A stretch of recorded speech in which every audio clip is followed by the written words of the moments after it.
বিসমিল্লাহির রহমানির রহিম।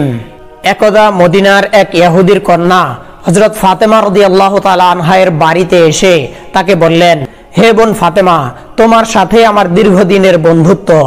তোমার কি মনে আছে আজ কতদিন যাবত আমরা পরস্পরের বন্ধু? আমি দোয়া করি আল্লাহ রাব্বুল আলামিন যাতে আমাদের এই বন্ধুত্ব দীর্ঘস্থায়ী করেন। হযরত ফাতেমা রাদিয়াল্লাহু তাআলা আনহা বললেন, বোন, তুমি সত্যিই বলেছ, আজ দীর্ঘদিন যাবত আমরা পরস্পরের বন্ধু।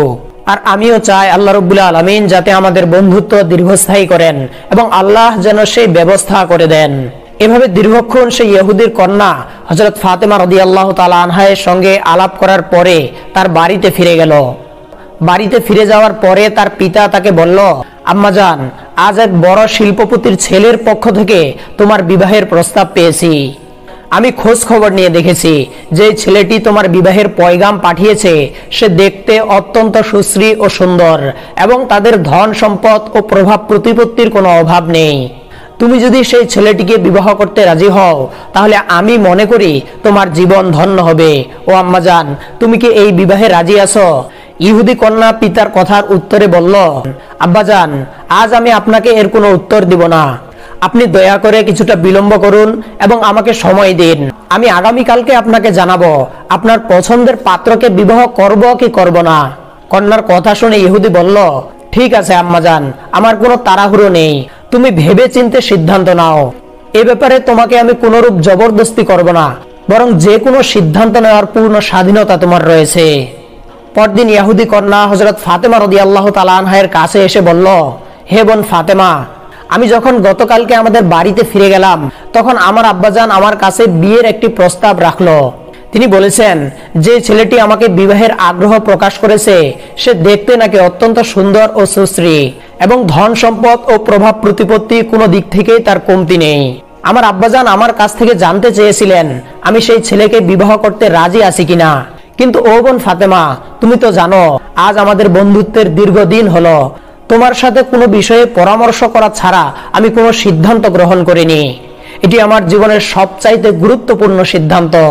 তাই তোমার কাছে আমি অনুরোধ করব, আমার আব্বাজান যেই ছেলেটির সাথে আমাকে বিবাহ দিতে চাচ্ছেন তাকে বিবাহ করা আমার জন্য উচিত হবে কি হবে না, এই ব্যাপারে তুমি আমাকে একটি সুষ্ঠু মতামত প্রদান করো।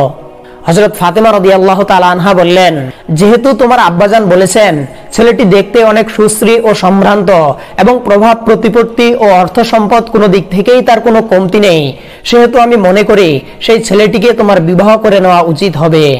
আর কোনো পিতাই তার মেয়ের জন্য খারাপ কোনো সিদ্ধান্ত নেন না।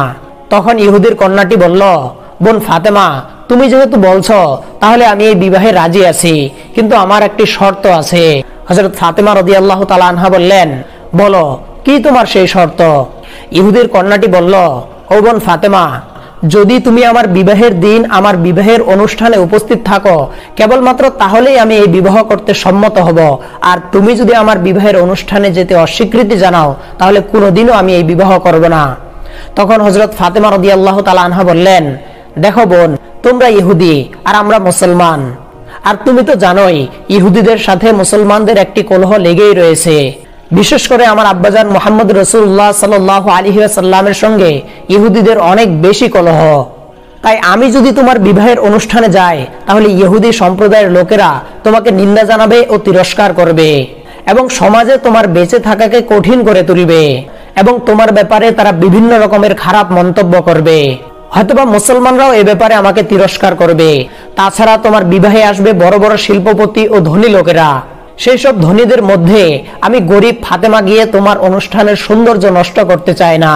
হযরত ফাতেমা রাদিয়াল্লাহু তাআলা আনহার এই কথা শুনে ইহুদির কন্যা বলল, ও আমার প্রাণের বোন, তুমি আমাকে নিয়ে কোনো চিন্তা করো না এবং ইহুদি সম্প্রদায়কেও নিয়ে কোনো চিন্তা করো না। আমি তাদের সকল তিরস্কার ও নিন্দা তোমার জন্য সহ্য করতে রাজি আছি, কিন্তু তারপরেও তোমাকে আমার বিবাহের অনুষ্ঠানে যেতেই হবে। আমি খোদার কসম করে বলছি, তুমি যদি আমার বিবাহের অনুষ্ঠানে না যাও তাহলে কিয়ামতের আগ পর্যন্ত আমি বিবাহে সম্মত হব না। হযরত ফাতেমা রাদিয়াল্লাহু তাআলা আনহা ইহুদি কন্যার এই দৃঢ় প্রতিজ্ঞা শুনে শেষ পর্যন্ত বাধ্য হয়ে বললেন, তোমার মনের আকাঙ্ক্ষা যদি এটাই হয়ে থাকে তাহলে ঠিক আছে, আল্লাহ চাহে তো আমি তোমার বিবাহের অনুষ্ঠানে উপস্থিত থাকব। হযরত ফাতেমা রাদিয়াল্লাহু তাআলা আনহা রাজি হওয়ায় ইহুদি কন্যা অনেক খুশি হলো। এবং সে খুশি মনে তার পিতার কাছে ফিরে গিয়ে বলল, আব্বাজান, আমি আপনার পছন্দের পাত্রকে বিবাহ করতে রাজি আছি, তবে আমার একটি শর্ত রয়েছে। তখন ইহুদি বলল, আম্মাজান বলো, কি তোমার শর্ত? ইহুদি কন্যা বলল, আমার বিবাহের অনুষ্ঠানে নবীজি হযরত মুহাম্মদুর রাসূলুল্লাহ সাল্লাল্লাহু আলাইহি ওয়াসাল্লামের আদরের কন্যা হযরত ফাতেমা উপস্থিত থাকবেন। তিনি যদি আমার বিবাহের অনুষ্ঠানে উপস্থিত থাকেন, কেবলমাত্র তখনই আমি বিবাহ করতে রাজি আছি। কন্যার মুখে এই কথা শুনে ইহুদি বলল, আম্মাজান, এটা কোনোভাবেই সম্ভব নয়। ফাতেমা একজন মুসলমান, আর তুমি তো জানোই মুসলমান এবং ইহুদিদের মধ্যে একটি কলহ সর্বদাই লেগে থাকে। তাছাড়া ফাতেমা অত্যন্ত গরিব, আর তোমার বিবাহের অনুষ্ঠানে আসবে বড় বড় শিল্পপতি ও ধনী ব্যক্তিরা। এই সকল ধনী ব্যক্তির মধ্যে যদি গরিব ফাতেমা তোমার বিবাহের অনুষ্ঠানে আসে, তাহলে তোমার বিবাহের অনুষ্ঠানের সৌন্দর্য নষ্ট হবে। ও আম্মাজান, আর আমি চাই না কেউ এসে তোমার বিবাহের সৌন্দর্য নষ্ট করুক। তখন ইহুদি কন্যা বলল, আব্বাজান, যদি আপনি ফাতেমাকে বিবাহের অনুষ্ঠানে আসতে না দিতে চান, তাহলে আপনি জেনে রাখুন কিয়ামত পর্যন্ত আমি কোনো ছেলেকেই বিবাহ করতে রাজি হব না। কন্যার এই দৃঢ় প্রতিজ্ঞা শুনে ইহুদি তখন বলল, আচ্ছা ঠিক আছে, আমি তাকে তোমার বিবাহের অনুষ্ঠানে আসার অনুমতি দিতে পারি, তবে আমার একটি শর্ত রয়েছে। ইহুদি কন্যা তখন বলল, বলুন, আপনার কি শর্ত রয়েছে? তখন ইহুদি বলল, তুমি ফাতেমাকে বলবে নতুন জামা কাপড় পরিধান করে সে যেন তোমার বিবাহের অনুষ্ঠানে উপস্থিত হয়, কারণ সে যদি ছেঁড়া এবং তালিযুক্ত কাপড় পরে তোমার বিবাহের অনুষ্ঠানে উপস্থিত হয়, তাহলে আমার মান সম্মান টিকবে না। ইহুদি কন্যা পিতার মুখ থেকে এই কথা শোনার পরে হযরত ফাতেমা রাদিয়াল্লাহু তাআলা আনহার বাড়িতে এসে তাকে বলল, ও বোন ফাতেমা, আমার পিতা তোমাকে আমার বিবাহের অনুষ্ঠানে উপস্থিত হতে দিতে রাজি হয়েছেন, তবে তিনি বলেছেন তোমাকে নতুন কাপড় পরিধান করে বিবাহের অনুষ্ঠানে যেতে হবে। ও আমার বোন, তোমার কাছে আমার প্রাণের আবদার, তুমি অবশ্যই আমার বিবাহের অনুষ্ঠানে উপস্থিত হবে, আর তোমার প্রতি আমার ভরসা রয়েছে, অবশ্যই তুমি নতুন কাপড় পরিধান করে আমার বিবাহের অনুষ্ঠানে যেতে পারবে। হযরত ফাতেমা রাদিয়াল্লাহু তাআলা আনহা তখন বললেন, ঠিক আছে বোন, তাই হবে, আমি নতুন কাপড় পরিধান করেই তোমার বিবাহের অনুষ্ঠানে উপস্থিত হব। এরপর ইহুদি কন্যা খুশি মনে তার বাড়িতে ফিরে গেল। হযরত ফাতেমা রাদিয়াল্লাহু তাআলা আনহা তো ইহুদির কন্যাকে কথা দিয়ে ফেললেন যে নতুন কাপড় পরিধান করে তার বিবাহের অনুষ্ঠানে উপস্থিত হবেন। কিন্তু যে ফাতেমার ঘরে মাসের পর মাস ধরে চুলা জ্বলে না, যে এক বেলা খেলে দুই বেলা না খেয়ে থাকে, সেই ফাতেমা নতুন পোশাক পরে কিভাবে ইহুদির মেয়ের বিবাহের অনুষ্ঠানে উপস্থিত হবেন? এজন্য হযরত ফাতেমা রাদিয়াল্লাহু তাআলা আনহা অত্যন্ত চিন্তায় পড়ে গেলেন। তখন তিনি জায়নামাজে দাঁড়িয়ে 2 রাকাত নামাজ আদায় করলেন। এরপরে একনিষ্ঠ মনে মহান আল্লাহ রাব্বুল আলামিনের দরবারে ফরিয়াদ করলেন, ও মাবুদ, তুমি তো তোমার বান্দাদের সকল হাজত ও প্রয়োজন পূরণ করে থাকো। আমি ইহুদির মেয়েকে কথা দিয়ে ফেলেছি, নতুন কাপড় পরিধান করে আমি তার বিয়েতে উপস্থিত হব। ও আল্লাহ, তুমি তো জানোই আমার ঘরে মাসের পর মাস ধরে চুলা জ্বলে না, আমি এক বেলা খেয়ে থাকলে 2 বেলা না খেয়ে থাকি, আমার কাপড় অনেক জোড়া তালিযুক্ত ও বহু পুরনো। হে রহমানুর রহিম, তুমি যে আমাকে এই অবস্থায় রেখেছ, তাতে আমি তোমার প্রতি অসন্তুষ্ট নই। তুমি আমাকে যে হালে ও যে অবস্থায় রেখেছ, আমি তাতেই সন্তুষ্ট। কিন্তু হে আল্লাহ, আমি আমার বান্ধবী ইহুদির মেয়েকে কথা দিয়ে ফেলেছি, নতুন জামা পরিধান করে তার বিয়েতে উপস্থিত হব। ও রহমানুর রহিম, আপনি আমাকে এই বিপদ থেকে রক্ষা করুন, আপনিই পারেন এই বিপদ থেকে আমাকে রক্ষা করতে। হযরত ফাতেমা রাদিয়াল্লাহু তাআলা আনহার করুণ কণ্ঠের এই মুনাজাত শুনে আল্লাহ রাব্বুল আলামিনের আরশ কেঁপে উঠলেন। তখন আল্লাহ রাব্বুল আলামিন হযরত জিবরাইল আলাইহিস সালামকে ডেকে বললেন, ও জিবরাইল, আমার ফাতেমার মুনাজাত আর আমার সহ্য হয় না, যাও যাও, তুমি যাও, জান্নাত থেকে একটি পোশাক নিয়ে আমার ফাতেমার ঘরের কাছে রেখে আসো। আল্লাহ রাব্বুল আলামিনের হুকুম পেয়ে হযরত জিবরাইল আলাইহিস সালাম জান্নাতের পোশাক নিয়ে হযরত ফাতেমা রাদিয়াল্লাহু তাআলা আনহার বাড়িতে চলে আসলেন। এরপর তিনি চুপি চুপি সেই কাপড়গুলি হযরত ফাতেমা রাদিয়াল্লাহু তাআলা আনহার বাড়ির এক কোণায় রেখে সেখান থেকে বিদায় গ্রহণ করলেন। মুনাজাত শেষ করে হযরত ফাতেমা রাদিয়াল্লাহু তাআলা আনহা বাড়ির বাইরে বেরিয়ে আসলেন। তিনি দেখলেন তার দরজার পাশে কে যেন নতুন জামা কাপড় রেখে গেছেন। হযরত ফাতেমা রাদিয়াল্লাহু তাআলা আনহা বুঝতে পারলেন আল্লাহ রাব্বুল আলামিন তার মুনাজাত কবুল করেছেন। কিন্তু তিনি বুঝতে পারলেন না এই কাপড়গুলি এখানে কে রেখে গেল, আসলে কি এই কাপড়গুলি তার জন্য গ্রহণ করা হালাল হবে নাকি হারাম হবে। এই কারণে হযরত ফাতেমা রাদিয়াল্লাহু তাআলা আনহা সেই কাপড়গুলি নিয়ে দয়াল নবী মুহাম্মদ রাসূলুল্লাহ সাল্লাল্লাহু আলাইহি ওয়াসাল্লামের দরবারে উপস্থিত হয়ে গেলেন। তিনি আল্লাহর নবী সাল্লাল্লাহু আলাইহি ওয়াসাল্লামের হাতে কাপড়গুলি দিয়ে বললেন, ও আব্বাজান, আমি আমার বান্ধবী এক ইহুদি কন্যার মেয়েতে নতুন জামা কাপড় পরে তার বিবাহের অনুষ্ঠানে যাওয়ার জন্য ওয়াদা করেছিলাম, কিন্তু আমার কাছে কোনো নতুন জামা কাপড় ছিল না। আমি আল্লাহ রাব্বুল আলামিনের দরবারে একনিষ্ঠ চিত্তে দোয়া করলাম, হে আল্লাহ, আপনি আমাকে নতুন কাপড়ের ব্যবস্থা করে দিন। আমার দোয়ার পরেই আমি দেখলাম আমার বাড়ির দরজার সামনে কে যেন এই জামা কাপড়গুলি রেখে গেছেন। ও আব্বাজান, দয়া করে আপনি বলুন এগুলি কোথা থেকে আসলো এবং এই জামা কাপড় ব্যবহার করা কি আমার জন্য হালাল বা বৈধ হবে? তখন মুহাম্মদ রাসূলুল্লাহ সাল্লাল্লাহু আলাইহি ওয়াসাল্লাম বললেন, ও আম্মাজান ফাতেমা, আল্লাহ রাব্বুল আলামিন তোমার মোনাজাত কবুল করে হযরত জিবরাইল আলাইহিস সালামের মাধ্যমে জান্নাতের এই পোশাকগুলি তোমার খেদমতে পাঠিয়ে দিয়েছেন। এগুলি ব্যবহার করা তোমার জন্য সম্পূর্ণ হালাল হবে। আর আল্লাহ রাব্বুল আলামিন তোমাকে যে এত বড় একটি নিয়ামত ও অনুগ্রহ দান করেছেন, এজন্য তুমি তার দরবারে শুকরিয়া আদায় করো। পিতার মুখে এই কথা শুনে হযরত ফাতেমা রাদিয়াল্লাহু তাআলা আনহার দু চোখ বেয়ে পানি গড়িয়ে পড়তে লাগলো এবং তিনি আল্লাহ রাব্বুল আলামিনের দরবারে লাখ লাখ শুকরিয়া আদায় করলেন। এরপরে উপস্থিত হলো ইহুদি কন্যার সেই নির্দিষ্ট বিবাহের দিন। বিবাহের অনুষ্ঠানে উপস্থিত হয়েছে অসংখ্য মানুষ। জাঁকজমকপূর্ণ একটি পরিবেশে ইহুদি কন্যার বিবাহের আয়োজন করা হয়েছে। ইহুদি কন্যা পথ পানে চেয়ে আছেন কখন মুহাম্মদ রাসূলুল্লাহ সাল্লাল্লাহু আলাইহি ওয়াসাল্লামের কলিজার টুকরা হযরত ফাতেমা রাদিয়াল্লাহু তাআলা আনহা তার বিবাহের অনুষ্ঠানে উপস্থিত হবেন। তার এই অধীর আগ্রহের অপেক্ষা দেখে অন্যান্য ইহুদি নারীরা তাকে জিজ্ঞাসা করলো, ও বোন, তুমি কার জন্য এত অধীর আগ্রহ নিয়ে অপেক্ষা করছো? আমরা সবাই তো তোমার বিবাহে এসেছি, তারপরেও কি তুমি খুশি নও? এখনো কি তোমার বিবাহের অনুষ্ঠানে উপস্থিত হতে কেউ বাকি আছে? তখন সে বলল, ও আমার বোনেরা, আমার প্রাণের বান্ধবী মুহাম্মদ রাসূলুল্লাহ সাল্লাল্লাহু আলাইহি ওয়াসাল্লামের আদরের কন্যা ফাতেমা এখনো আমার বিবাহের অনুষ্ঠানে আসেনি। আমি তার পথ পানে চেয়ে রয়েছি, কখন সে আমার বিবাহের অনুষ্ঠানে আসবে। সে আমার সাথে ওয়াদা করেছিল নতুন জামা কাপড় পরিধান করে সে আমার বিবাহের অনুষ্ঠানে হাজির হবে। ইহুদি কন্যার মুখ থেকে এই কথা শুনে অন্যান্য ইহুদি নারীরা বলল, তাহলে তুমি তার আশা ছেড়ে দাও, কারণ মুহাম্মদের কন্যা ফাতেমা যতটা গরিব, সে কোনোদিন নতুন জামা কাপড় পরিধান করে তোমার বিবাহের অনুষ্ঠানে আসতে পারবে না।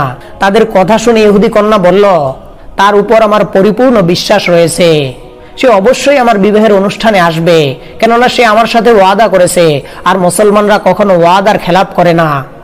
এর কিছুক্ষণ পরেই দেখা গেল হযরত ফাতেমা রাদিয়াল্লাহু তাআলা আনহা একটি উজ্জ্বল পোশাক পরে সেই বিবাহের অনুষ্ঠানে উপস্থিত হয়েছেন। সেই পোশাকের উজ্জ্বলতা এতই বেশি ছিল যে সকলের দৃষ্টি নববধূর চোখ থেকে ফিরে হযরত ফাতেমা রাদিয়াল্লাহু তাআলা আনহার সেই পোশাকের দিকে পড়ে গেল। ইহুদি নারীরা তার এই পোশাক দেখে অত্যন্ত আশ্চর্যান্বিত হয়ে গেল। তারা বুঝতে পারল না গরিব ফাতেমা এত সুন্দর ও দামি পোশাক কোথা থেকে পেল। তারা সেই পোশাকের প্রতি এতটাই আকৃষ্ট হয়ে পড়ল যে কোনো মূল্যে তারা সেই পোশাকটি অর্জন করার আগ্রহ প্রকাশ করতে লাগলো। তখন তারা হযরত ফাতেমা রাদিয়াল্লাহু তাআলা আনহাকে জিজ্ঞাসা করলো, ও ফাতেমা, বলো এত সুন্দর পোশাক তুমি কোথায় পেয়েছো? কোন বাজার থেকে তুমি এই পোশাক ক্রয় করেছো? আমরাও সেই বাজারে গিয়ে তোমার মতো পোশাক ক্রয় করে নিতে চাই। আমরা আমাদের জীবনে এমন পোশাক দেখিনি। হযরত ফাতেমা রাদিয়াল্লাহু তাআলা আনহা বললেন, আমি যে রাস্তা দিয়ে সেই বাজারে গিয়েছি তোমরা সেই রাস্তা চিনবে না। আমি যেই বাজার থেকে এই জামা ক্রয় করেছি তোমরা সেই বাজার চিনবে না। আর আমি যে দোকান থেকে এই জামাটি খরিদ করেছি তোমরা সেই দোকানও চিনবে না। তখন ইহুদি নারীরা বলল, হে ফাতেমা, তুমি শুধু একবার আমাদেরকে সেই বাজারের ঠিকানা বলে দাও। তোমার ঠিকানা বলতে দেরি, আমাদের সেখানে উপস্থিত হতে দেরি হবে না। তখন হযরত ফাতেমা রাদিয়াল্লাহু তাআলা আনহা বললেন, আমি যে রাস্তা দিয়ে সেই বাজারে গিয়েছি সেই রাস্তার নাম হলো সিরাতুম মুস্তাকিম। সেই রাস্তা ধরে কেউ যদি চলে, যেতে যেতে সে একটি বাজার পাবে, যেই বাজারটির নাম হলো জান্নাত। আর সেই বাজারে একটি দোকান রয়েছে যার নাম হলো জান্নাতুল ফিরদাউস। আমি সেখান থেকেই আমার এই জামাটি ক্রয় করেছি। তখন ইহুদি মহিলারা বলল, হে ফাতেমা, তুমি আমাদেরকে বলে দাও কিভাবে আমরা সিরাতুম মুস্তাকিমের পথ ধরে জান্নাতের বাজারে যেতে পারি। হযরত ফাতেমা রাদিয়াল্লাহু তাআলা আনহা বললেন, তোমরা যদি জান্নাতের বাজারে যেতে চাও তাহলে তোমাদেরকে একটি কালেমা পাঠ করতে হবে। তোমরা কি পারবে মনে প্রাণে বিশ্বাস করে সেই কালেমাটি পাঠ করতে? ইহুদি মহিলারা বলল, হে ফাতেমা, বলো কি সেই কালেমা? হযরত ফাতেমা রাদিয়াল্লাহু তাআলা আনহা বললেন, এটি হলো সেই কালেমা যেই কালেমার জন্য আমার আব্বাজান হুজুর আকরাম সাল্লাল্লাহু আলাইহি ওয়াসাল্লাম উহুদের ময়দানে তার দাঁত মুবারক শহীদ করেছেন, যেই কালেমার জন্য তিনি তায়েফের ময়দানে তার রক্ত ঝরিয়েছেন, যেই কালেমার জন্য তিনি তার পুরো জীবনকে উৎসর্গিত করে দিয়েছেন। সেই কালেমাটি হলো লা ইলাহা ইল্লাল্লাহু মুহাম্মাদুর রাসূলুল্লাহ। কেউ যদি মনে প্রাণে বিশ্বাসের সহিত এই কালেমা পাঠ করে, তাহলে সে সিরাতুল মুস্তাকিমের পথ ধরে জান্নাতের বাজারে যেতে পারবে। ইহুদি মহিলারা সেই জামা পাওয়ার জন্য এতটাই ব্যাকুল হয়েছিল যে তারা হযরত ফাতেমা রাদিয়াল্লাহু তাআলা আনহাকে বলল, হে ফাতেমা, তুমি আমাদেরকে এই জামার মালিকের কাছে নিয়ে যাও, আমরা এই কালেমা পাঠ করে সেই মালিকের হাত ধরে বাজারে যেতে চাই।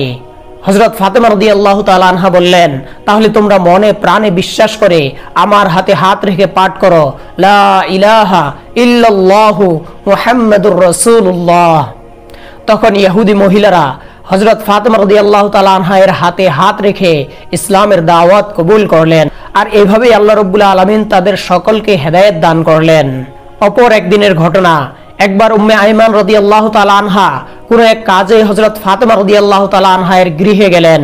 তিনি গৃহের দরজা দিয়ে উকি মেরে দেখলেন হযরত ফাতেমা রাদিয়াল্লাহু তাআলা আনহা ঘুমাচ্ছেন, কিন্তু অলৌকিকভাবে তার সামনে রাখা জাতাটি ঘুরছিল এবং শিশু হাসান রাদিয়াল্লাহু তাআলা আনহু এর দোলনাটি দোলছিল। তিনি আরো দেখতে পেলেন এক মহিলা হযরত ফাতেমা রাদিয়াল্লাহু তাআলা আনহা এর পাশে বসে তাসবিহ পাঠ করছিল। এই বিস্ময়কর ঘটনাটি দেখে উম্মে সালামা রাদিয়াল্লাহু তাআলা আনহা হতবাক হয়ে গেলেন। এরপর তিনি আর হযরত ফাতেমা রাদিয়াল্লাহু তাআলা আনহাকে ঘুম থেকে না জাগিয়ে হুজুর আকরাম সাল্লাল্লাহু আলাইহি ওয়াসাল্লামের দরবারে উপস্থিত হলেন। অতঃপর তিনি নবী আকরাম সাল্লাল্লাহু আলাইহি ওয়াসাল্লামকে বললেন, হে আল্লাহর নবী, আজ আমি আপনার আদরের দুলালী হযরত ফাতেমার গৃহে গিয়েছিলাম। সেখানে গিয়ে দেখলাম ফাতেমা ঘুমাচ্ছে, কিন্তু তার সামনে রাখা জাতাটি অলৌকিকভাবে ঘুরছে এবং তার মধ্য থেকে আটা বের হচ্ছে। আমি আরো দেখলাম কে যেন হযরত হাসানের দোলনাটি দুলিয়ে দিচ্ছে, কিন্তু আমি তাকে দেখতে পাইনি। এরপরে আমি দেখলাম এক মহিলা তার পাশে বসে তাসবিহ পাঠ করছে। হে আল্লাহর রাসূল, দয়া করে আপনি বলুন এই ঘটনাগুলির ব্যাখ্যা কি? তখন নবী আকরাম সাল্লাল্লাহু আলাইহি ওয়াসাল্লাম বললেন, হে উম্মে সালামা, আমার আদরের কন্যা ফাতেমা কাজ করতে করতে ক্লান্ত হয়ে ঘুমিয়ে পড়েছিল, কিন্তু যাতায় তার আটা পিষা বাকি ছিল এবং তার দৈনন্দিন তাসবিহ পাঠ করাও বাকি ছিল। ওদিকে হযরত হাসানের দেখাশোনার জন্য একজন লোক প্রয়োজন ছিল। তখন আল্লাহ রাব্বুল আলামিন তিনজন ফেরেশতা পাঠিয়ে হযরত ফাতেমার কাজে সাহায্য করলেন। সেই ফেরেশতাদের একজন ফাতেমার আটা পিষে দিচ্ছিল, অপরজন শিশু হাসানের দোলনাটি দুলিয়ে দিচ্ছিল, আর একজন ফাতেমার অবশিষ্ট থাকা তাসবিহগুলি পাঠ করছিল। প্রিয় দর্শক, এই ছিল নবী নন্দিনী হযরত ফাতেমা রাদিয়াল্লাহু তাআলা আনহা এর কিছু ঘটনা। আল্লাহ রাব্বুল আলামিন আমাদেরকে তার জীবন থেকে শিক্ষা লাভ করে হেদায়েত ও আলোর পথে চলার তৌফিক দান করুন। আমিন।